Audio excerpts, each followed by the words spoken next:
Sevgili dostlarım, İstanbul'un en kıymetli bölgelerinden biri olan Cankurtaran Mahallesi'ndeyiz. Cankurtaran Mahallesi Sirkeci'den önceki son duraktır tren istasyonu için. Bundan sonra da bu geziyle ayrı düşünemeyeceğimiz Küçük Ayasofya Mahallesi vardır. Surların dibinde Marmara Denizi'nin kıyısındaki bu mahalle size eski İstanbul'u bir roman gibi anlatacak. Çağrı bize bu güzel semtle ilgili neler anlatacak heyecanla bekliyorum. Cankurtaran'a geldiğinizde ilk durağınız Ahırkapı iskelesinin tam karşısındaki Ahırkapı olmalıdır sevgili dostlar. Mahalleye buradan bir giriş yapabilirsiniz. Evet, burası İstanbul'un en önemli arkeolojik yerlerinden birisidir aynı zamanda. Çünkü normalde Topkapı Sarayı'nın, ondan evvel Bukaleon Sarayı'nın ve Manganae Sarayı'nın yani Bizans saraylarının bölgesi de burasıydı. Buraya Ahırkapı denmesinin sebebi ise Topkapı Sarayı'nın yani padişaha ait olan atların bulunduğu ahırlar buradaydı.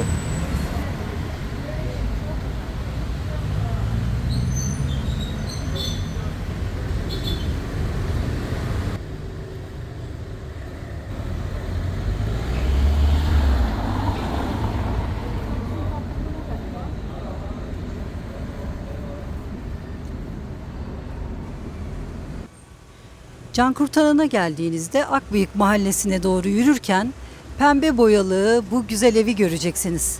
İşte burası bestekar Dede Efendi'nin evi sevgili dostlar. Dede Efendi'yi konuşmak, anlamak, dinlemek çok keyifli. Bu evi görmek, bu tarihi mahallenin dokusunu hissetmek de gerçekten çok kıymetli.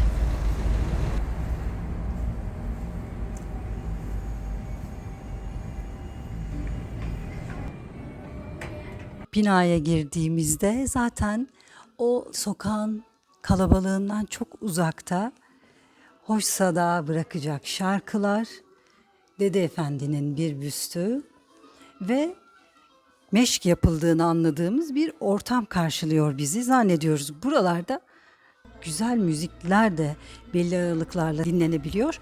Detaylarını öğreneceğiz. Çağrı'yla çok mutlu olduk böyle bir yere geldiğimiz için. Sevgili dostlarım, İşte böylesi özel bir yerde İstanbul'un tarih kokan sokaklarının arasında bir evde Dede Efendi'nin o güzel ezgilerini duyuyor gibiyiz. Dede Efendi dönemin bozulan bütün özelliklerine, müziğin ve kültürün batılılaşmanın etkisiyle yozlaşmasına karşı çıkmış yiğit bir müzisyen desem doğru olur. Akbıyık Mahallesi'nde bir hazine. Kapısından içeri girdiğinizde tipik bir Türk evine girmiş oluyorsunuz zaten. Burası Dede Efendi'nin evi, aynı zamanda da Türkiye Eski Evleri Koruma Derneği olarak hizmet veren bir yer.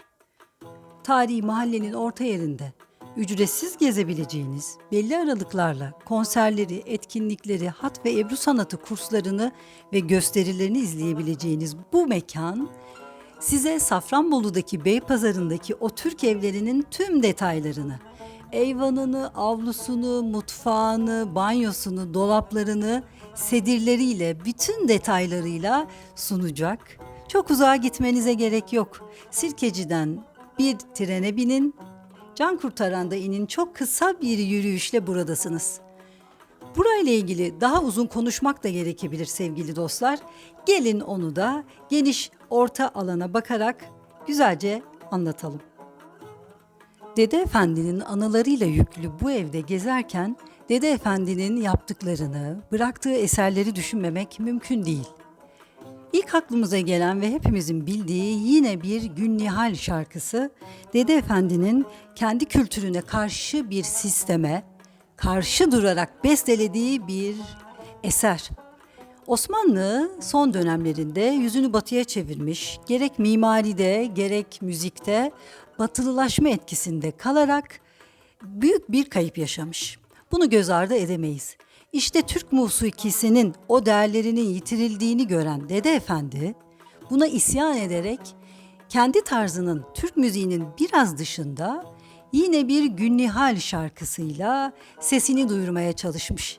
Önce küsmüş, saklanmış fakat daha sonra günümüze kadar ulaşan 7'den 70'e herkesin diline dolanan bu güzel eseri bestelemiş. İşte tarihin orta yerinde önünden geçerken gözden kaçırdığımız çoğumuzun bilmediği bir ev bize o yılların tarihin bütün detaylarını aktarıyor sevgili dostlar. 200 yıllık müzik aletlerini görüyoruz. Bunlar Dede Efendi'ye ait değil ama 2 asırdır müziğin ritmini insanlara ulaştırmayı başarmış.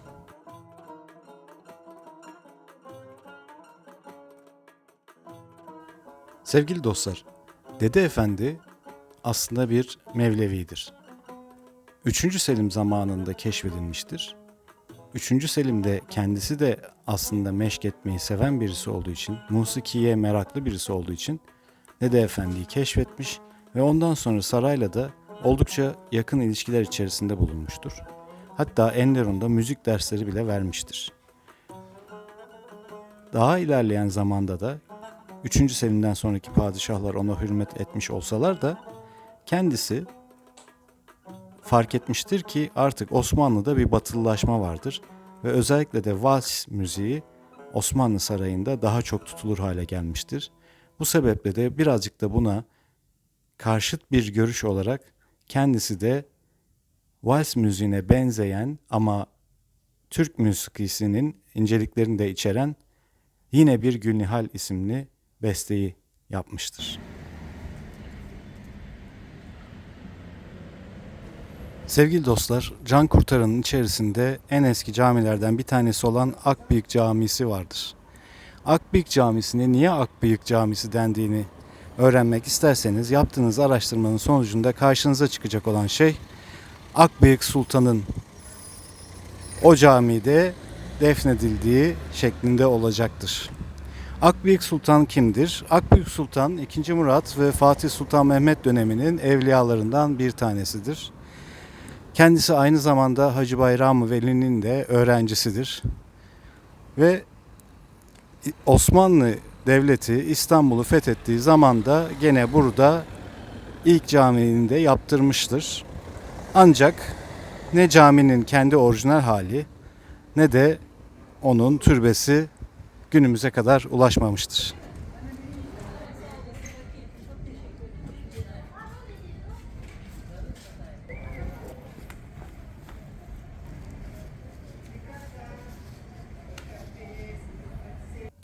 Osmanlı dönemi devlet adamlarından Muhyiddin Efendi'nin yaptırmış olduğu Akbıyık Camisi 1453 yılında tamamlanmış.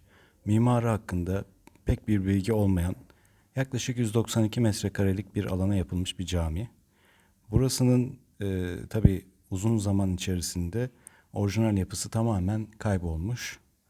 Halihazırda en son 1950 yılında yapılmış olan bir tadilatın sonucunu görmekteyiz.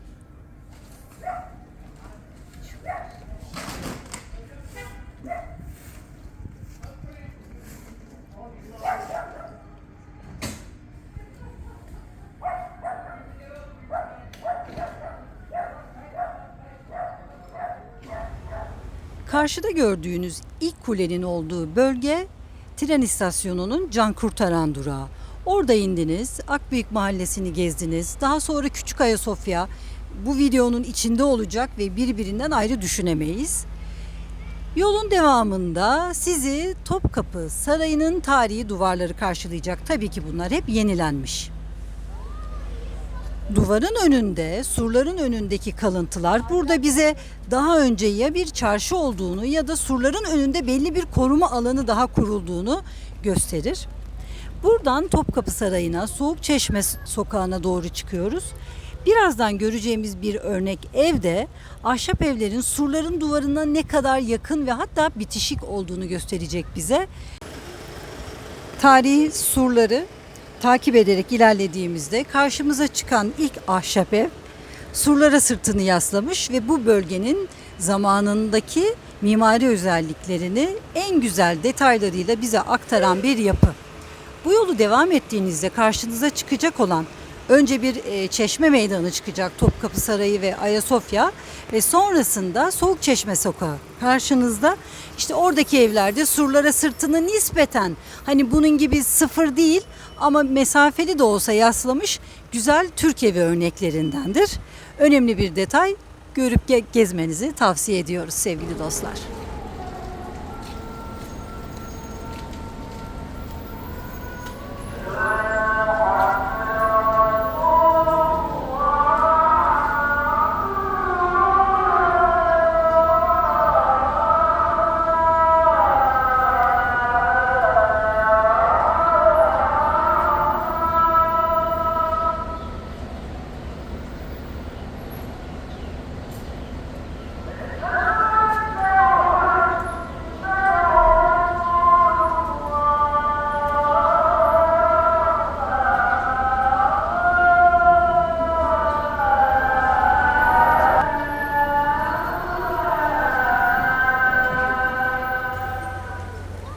İshak Paşa aslen Rum kökenli olup Enderun'da yetiştirilmiş ve arkasından da Müslüman olmuş Osmanlı'nın önemli devlet adamlarından ve 2 defa da sadrazam olmuş tarihi bir kişiliktir sevgili dostlar.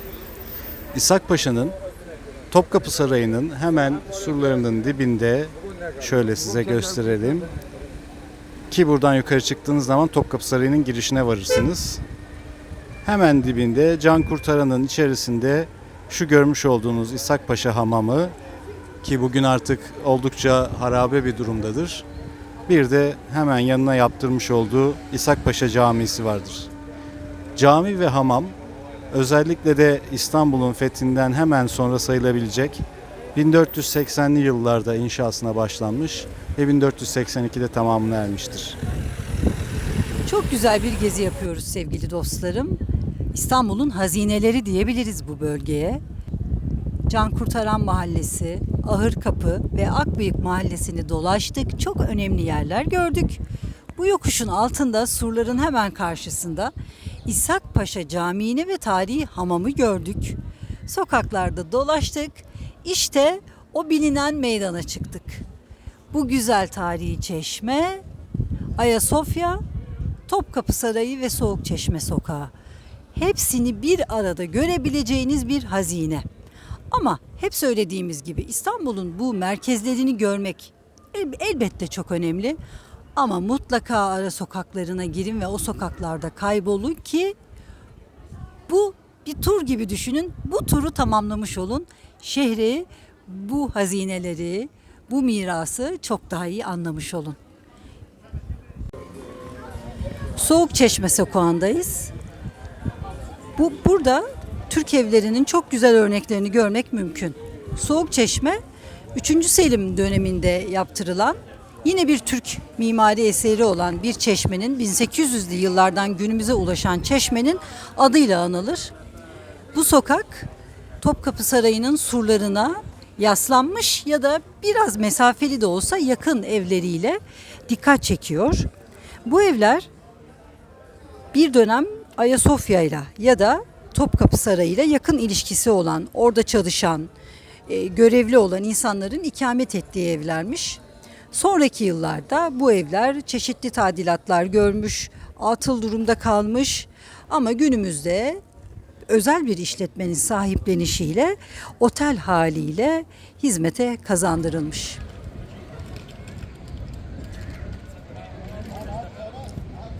Öyle bir yerdeyiz ki tam Topkapı Sarayı'na komşu değil mi Çağrı? Evet, aslında yaklaşık kuş uçuşu bir 600-700 metre ileride Topkapı Sarayı bulunmakta. Hemen karşımızda Sultanahmet Camisi var, Ayasofya var ve At Meydanı var. At Meydanı önemli. Hipodrom olarak geçiyor Roma döneminde ve burada da onun temellerini görebiliyoruz. Bu sarayın bir özelliği de ilk sofranın kurulduğu saray olarak biliniyor değil mi sevgili Çağrı? Evet, Osmanlı döneminde masa ve sandalyenin ilk defa kullanıldığı yer burası. Ondan evvel herkes tabii yerde oturup yemek yiyor. Ama Pargalı İbrahim zaten aslen Türk de değil, Müslüman da değil, sonradan Müslüman olmuş devşirme. Kendi şeylerine daha uygun bir şekilde masa ve sandalyeyi burada kullanarak başlıyor. Hatta o dönem çok büyük bir olay oluyor. Döneme imza atmış bir yerdeyiz sevgili dostlar. Buyurun gezmeye başlayalım.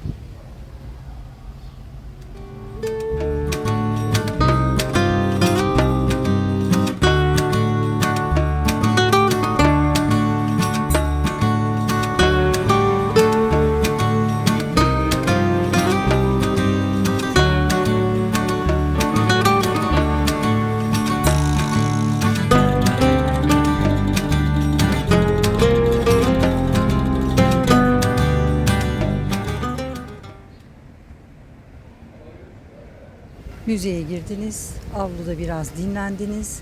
Alt kattaki etnografya bölümünü gezdikten sonra üst kata çıkıyorsunuz merdivenlerden. Ama önce Sultanahmet'e şöyle bir karşıdan bakıyorsunuz. İstanbul'un en tatlı, en kendini anlatır yerleri sevgili dostlar.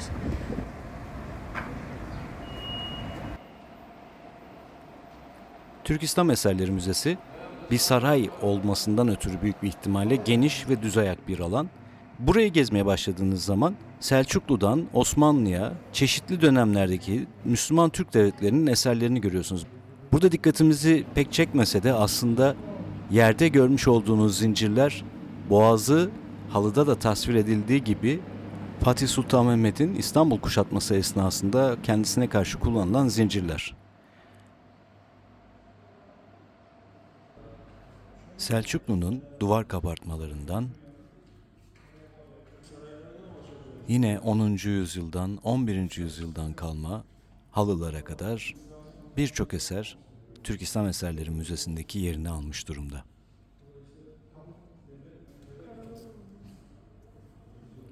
Bu muhteşem ahşap işleme cami kapıları bizlere 1400-1500 sene evvelden bir sanat dersi veriyor sanki.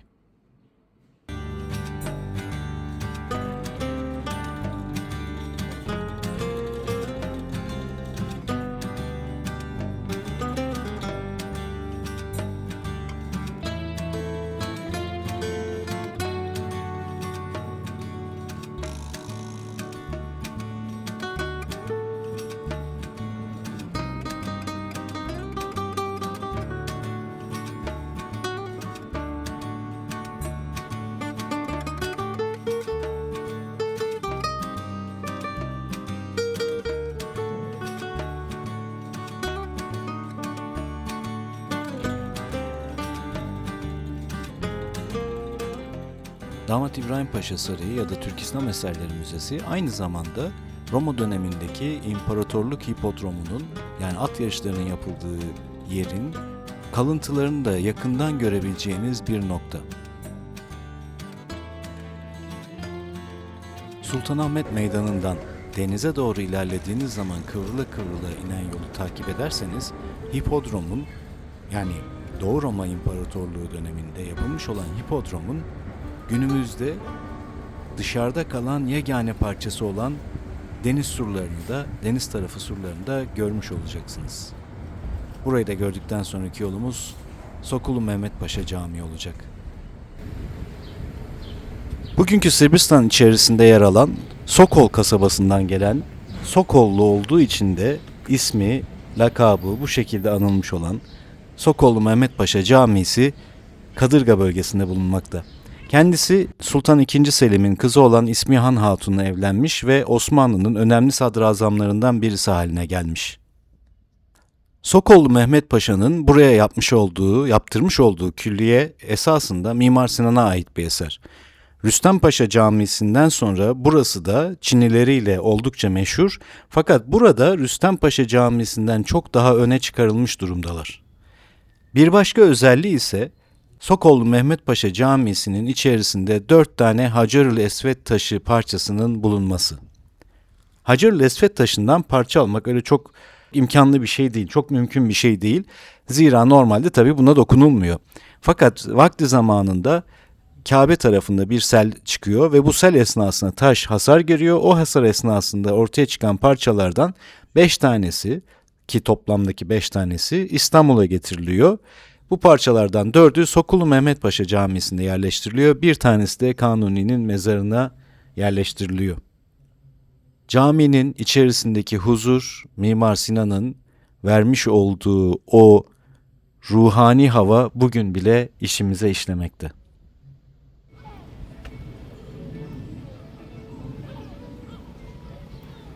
İstanbul'un hazinelerini gezmek her zaman keyifli, her zaman çok güzel.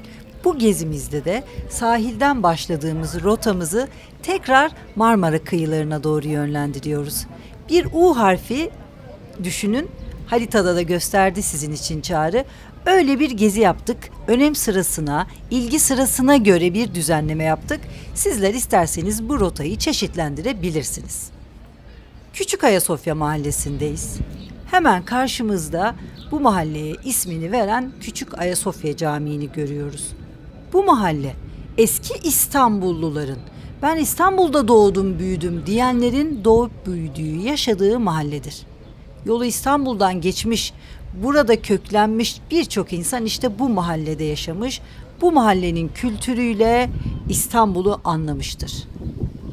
Tipik bir Türk mahallesi, camisi, ağaçlar, evler. Ama Küçük Ayasofya Camii'nin geçmişi Türklerden çok öncesine dayanır.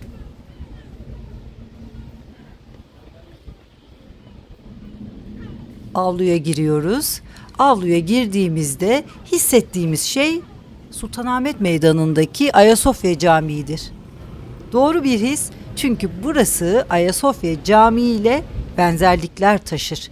İçeri girdiğimizde bu detayları ve güzelliği çok daha net göreceksiniz. Küçük Ayasofya Camisi, İstanbul'un Roma İmparatorluğu döneminden kalan en eski ibadethane merkezlerinden bir tanesidir. Marmara'ya bakan güney surlarının iç tarafında Kadırga Limanı ile Cankurtaran semtleri arasında yer alan cami aslında bundan dolayı da epey zarar görmüştür. 16. yüzyıl başlarında 2. Beyazıt döneminin kapı ağası Hüseyin Ağa tarafından burada bulunan kilise camiye dönüştürülüyor. Burada bulunan Ayasofya'nın Justinianus tarafından 530 yılına doğru inşa ettirildiği düşünülmekte.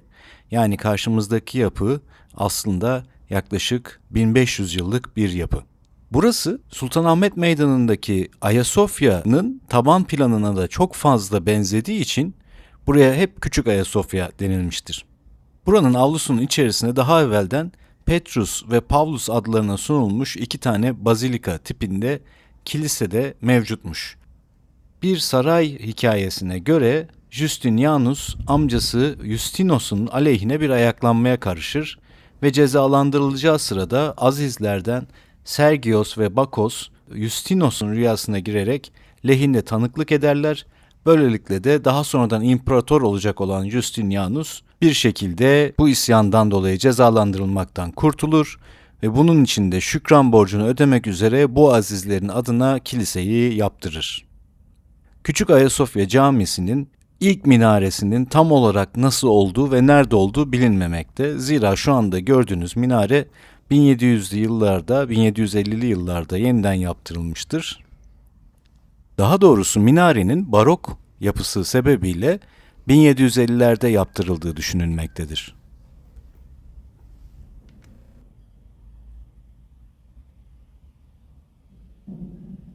Küçük Ayasofya Camisi, erken dönem Bizans ya da Doğu Roma İmparatorluğu'nun önemli mimari örneklerinden bir tanesidir. Ancak maalesef Osmanlı döneminde avlunun bir yaya yolu olarak kullanılması ve daha sonrasında ise hemen yanı başına yapılan tren raylarından ötürü cami ve külliyesi gittikçe küçülmüş ve bugünkü halini almıştır. Küçük Ayasofya İstanbul'un en kendine has, en küçük, gerçekten küçücük ama çok tatlı bir semti sevgili dostlar. Yolunuzu buraya düşürdüğünüzde mutlaka bu güzel mahalleyi gezin. Tarihi Yarımada gezinizin en güzel hatıralarından biri olacağına emin olun sevgili dostlar. Küçük Ayasofya'dan, İstanbul'un bu güzel mekanından hepinize güzel enerjiler, güzel kalbi duygular gönderiyorum. Kabul buyurun sevgili dostlar, güzel keşiflere diyorum.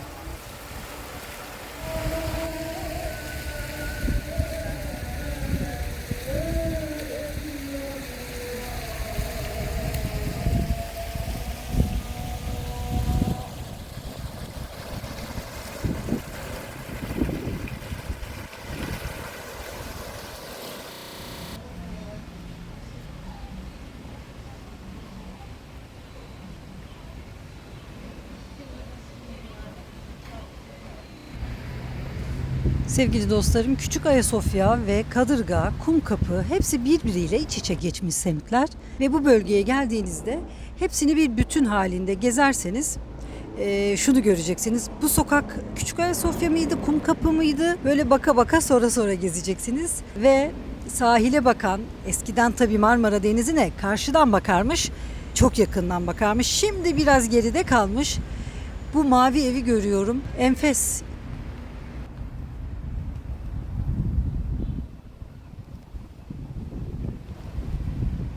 İstanbul'un Marmara kıyısına bakan eski semtlerinden biri olan Kadırga. Çağrı nasıl? Sevgili dostlar, kadırga ismi gemi türünden gelen bir isim. Burada 1. Justinianus tarafından yaptırılmış olan bir liman var. Osmanlı da burayı ele geçirdikten sonra bu limanı kullanmaya devam ediyor. Kadırga türü gemilerini buraya çektirip burada demir attırdıklarından ötürü bu bölgenin adı Kadırga oluyor. Kadırga gemileri Osmanlı İmparatorluğu'nda donanmada çok uzun süreler kullanılmış, kalyonlara karşı da çok ciddi bir avantajı olan, kürekle çektirilen, bir yandan da yelkenleri olan bir gemi türüdür ve 16. yüzyılda, 17. yüzyılda oldukça da kuvvetli bir gemi türüydü. Ama tabii gemicilikteki gelişmelerle yavaş yavaş yerini kalyonlara bırakmıştır. Kadırga Limanı'nda da bakımları da yapıldığı için bu gemilerin zaman zaman yangınlar çıkmıştır ve İstanbul'un önemli yangınlarından birçoğu da bu bölgede çıkmış yangınlardır.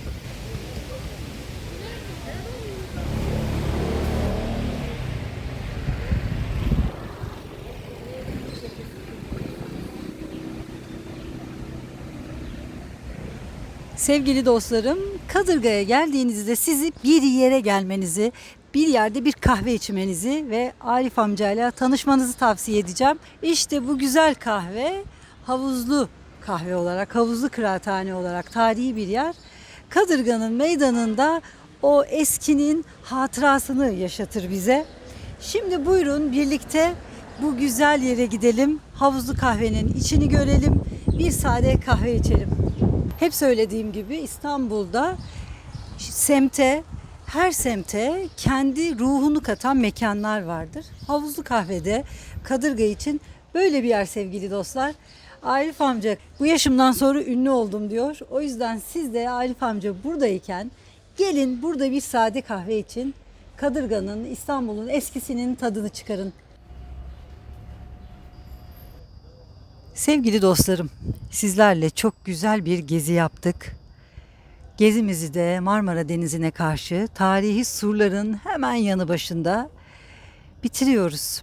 Elbette İstanbul bitmez. İstanbul bir ömür gezilse de bitmez. Çok güzeldi bu gezimiz. Tarihi sokakları gezdik.